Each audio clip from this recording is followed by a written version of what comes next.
Welcome to Business Outlook, a podcast by the Albuquerque Journal, where we focus on 4 revolving themes: real estate, small business, emerging leaders, and technology. This week we'll be discussing emerging leaders. CNM is truly one college with infinite possibilities in tech and data sciences. CNM offers programs where everyone can learn about software, apps, or how to build websites. You can also choose from AI programs and machine learning, the Internet of Things, and so much more. CNM, one college, infinite possibilities, and a proud sponsor of the Albuquerque Journal's Business Outlook. 2 students from UNM's Anderson School of Management Executive MBA class are making strides to advance their careers. My name is Megan Gleason, and this is another episode of Business Outlook, a podcast from the Albuquerque Journal Business Desk. With us today, we have Meyer and Cassandra Petrofes, 2 students at UNM's Anderson School of Management Executive MBA class. Thank you so much for having us. Yeah. Paul, why don't you kick us off? Tell us about you. All right, so my name is Paul. I'm originally from Florida, and I was in the United States Navy serving on submarines as a nuclear operator for a few years. Lived all over the country, and then Los Alamos National Laboratory recruited me to come work as a radiological control technician. Wow. And currently I'm a health physics field coordinator at Los Alamos, and I'm a team leader for about 10 RCTs. Yeah. Just a little bit going on. Just a little bit. Cassandra, how about you? My name is Cassandra Petrofes. I am a certified public accountant, and I am in the fund administration group at Thornburg Investment Management in Santa Fe. Very cool. So we're here today to talk about the MBA program that you're both part of at UNM. And Cassandra, you've been doing it for a year already, right? Yes. We're in the Executive Master of Business Administration program at Anderson School of Management, and I graduate in May of 2025. Coming up. Yes. How's the program going? Tell me about it. It is an amazing program. We're very fortunate in New Mexico to have access to the global resources that we do have access to. And the EMBA program really fosters not just leadership skills and capabilities, but also business ideas and ties to the community. We've got amazing professors and some very challenging and interesting coursework. Yeah. And Paul, you're new to the program, right? A couple months in. How's it going? Pretty good. Just finished the summer term last month. Fall term is about to start in a couple of weeks. It's been amazing. Like Cassandra said, the professors are incredible. Already taking lessons from the classes I learned and applying them to work and seeing a dramatic improvement already in just coordinating with different groups and being a better leader for my people and helping them through their struggles and difficulties. Wow, just from the summer. Just from the summer. Yeah. So what do you want to get out of the program? Well, my experience in the Navy helped me develop leadership skills, how to become a leader in the Navy. But what they don't really teach you is how to be a manager and how to combine leadership skills and management skills and the different parts of leadership that they expect you to learn on the job, but depending on who's teaching you, you can learn in different ways. What that EMBA program helps with is actually like a formalized training program to help you become a better manager and a better leader. Mm-hmm. And what about you, Cassandra? You've been in it for a year so far. What have you learned? What do you hope to learn in the future?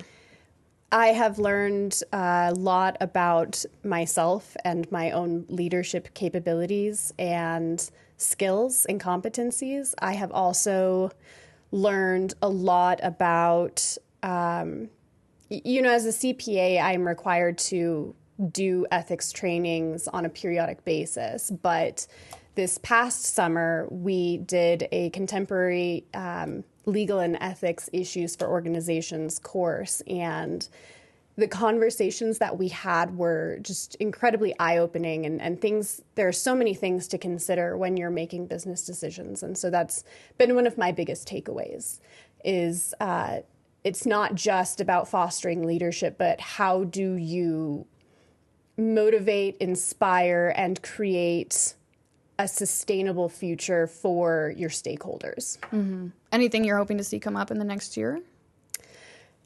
You mean besides the beach in Tahiti when I'm done? Yeah.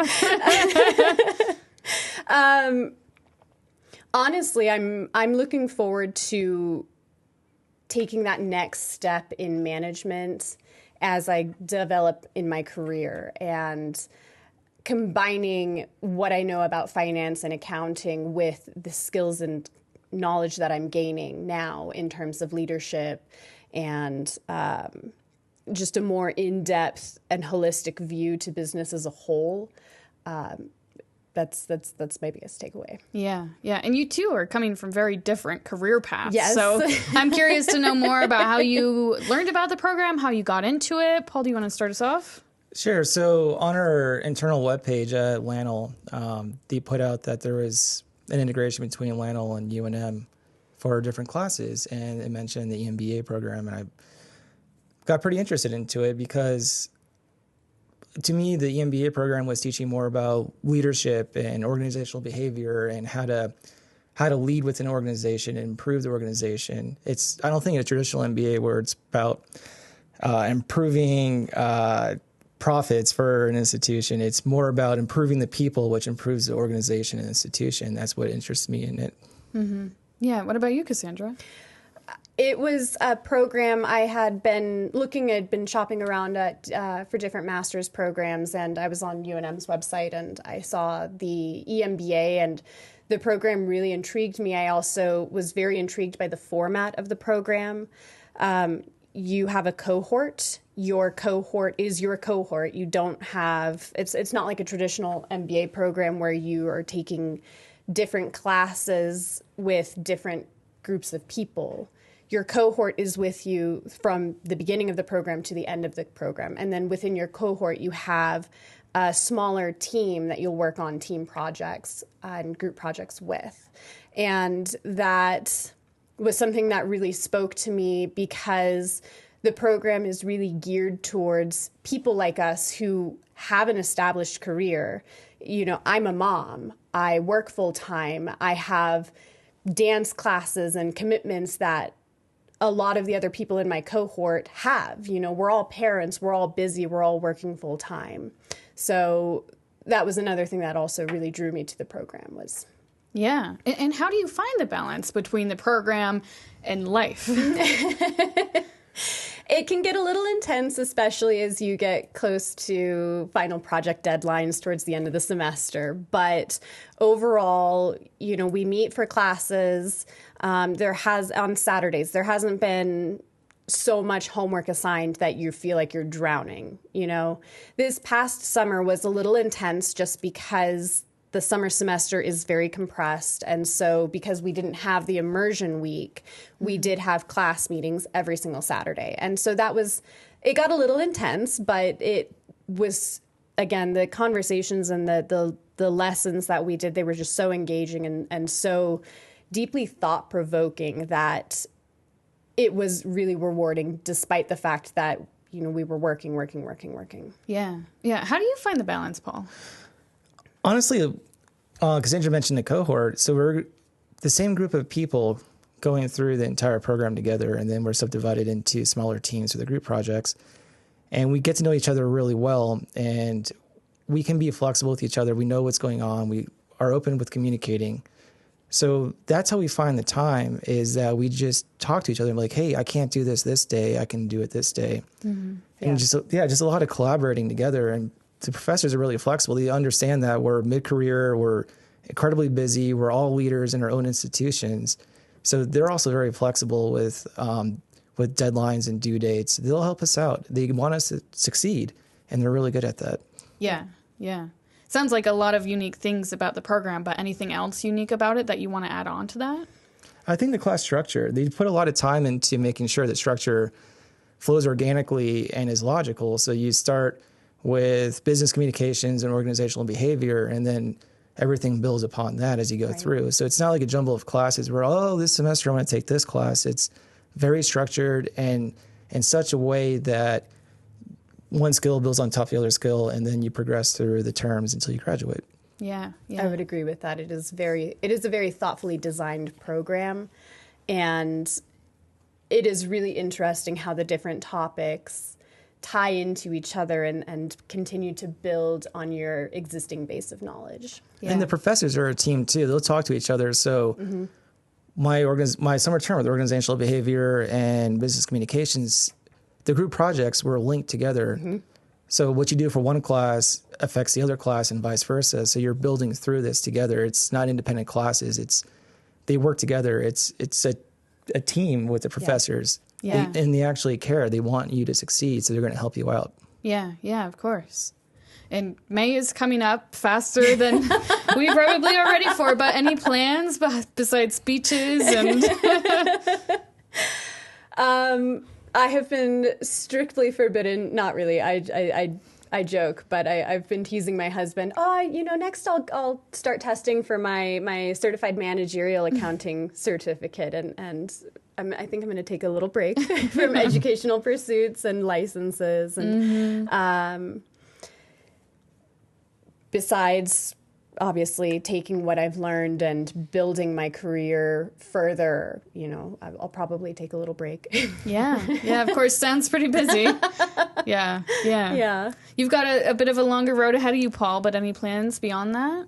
While working on my MBA, I'm going to bring back the skills I'm learning in class and apply it to work, help develop the junior leaders I see, and pass on the knowledge I'm learning in class to them to help them grow and develop as leaders, too. Yeah. Well, I think that's all the questions I've got. Anything else you guys want to mention?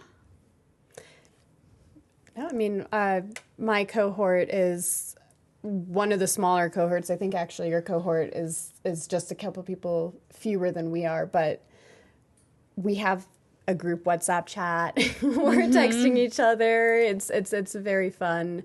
And yeah, I mean, it would be very difficult to do what we're doing, I think, with anybody else. Yeah, it sounds like a lot, but also a really good experience. Yes. Yeah, that's true. The cohort, we're so tight-knit, and everyone comes from diverse backgrounds.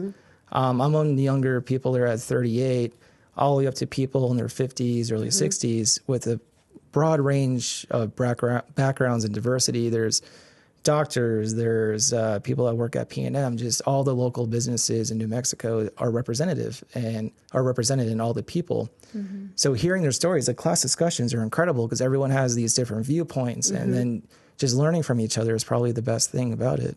Yeah, I'm sure those perspectives really broaden the learning experience. And you should mention the Capstone week. Yes, that's another, I guess, perk/benefit of the program. As opposed to a traditional master's thesis, what we are doing is we're going to do a capstone trip. And so we will be traveling to Japan in March of next year to meet with local businesses. Actually, the University of New Mexico is partnering with Osaka Metropolitan University, and they will give us access or help get us access to businesses of varying sizes, and we can meet with business leaders in Japan and discuss what we've learned and use what we've learned to develop solutions to some of the business problems that they are experiencing.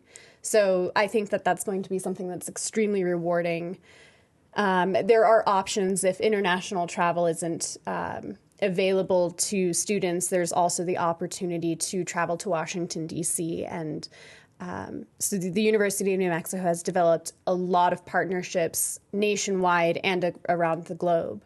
And again, I can't stress this enough. The fact that we here in New Mexico have access to such top-tier education for what by most EMBA tuition standards is fairly affordable, it's we're very lucky. Yeah. We're getting a world-class education in Albuquerque, and it's incredible. Yeah. And just being able to do it remotely, and everything about the program is just incredible. And I'm glad I got accepted into it because I'm already seeing improvements in my career and my leadership abilities. It's exciting to see what's coming in the future in the next couple of years for me.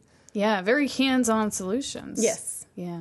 Well, Paul, Cassandra, thank you so much for being here. Thank you so much for having us. Yeah. Thanks, everyone, for tuning into another episode of Business Outlook, and we'll see you next week.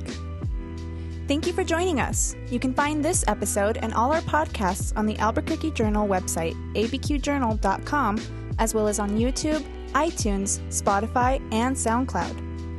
If you enjoy our podcasts, please like and subscribe, and consider becoming a digital subscriber to the Albuquerque Journal to help us continue to bring you more content like this. See the show notes for a discount on a digital subscription.